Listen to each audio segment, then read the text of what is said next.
Hey, Wolf, let's take a look at how the battlefield is shaping up over there in the Middle East. Here's Israel alongside the Mediterranean Ocean. It's about the size of New Jersey, 7.5 million people, 75% Jewish. The economy is good, unemployment below 7% right now.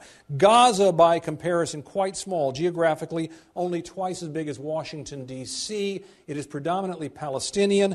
The unemployment rate is very high there, and the economy is quite bad.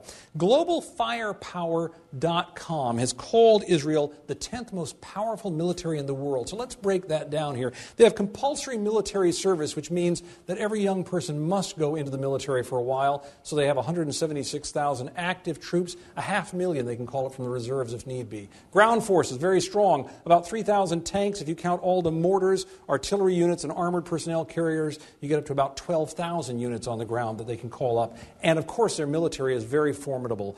About 800 aircraft, including some 200 helicopters. That's what they largely use to pound away at their perceived enemies over in Gaza. Now, if you look at the forces that Hamas has, very, very different picture. If you take almost everybody under uniform there officially, you get about 12,500 troops, and of course, nothing like the weapons that they have over here. But Palestinian militants do have a lot of rockets. You hear about them all the time, and that's what's making the news. Let me bring in a model of one here, life-size actually. This is a Qassam 2 rocket. These are popular because they are cheap and easy to make out of steel tubes.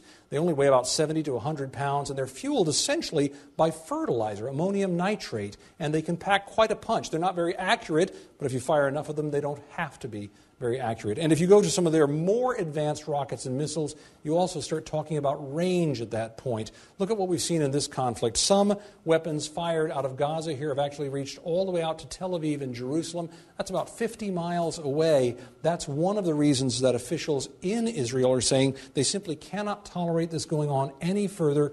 Too many people are being threatened, and that's why they're talking about, at least hinting at, a possible ground invasion of Gaza.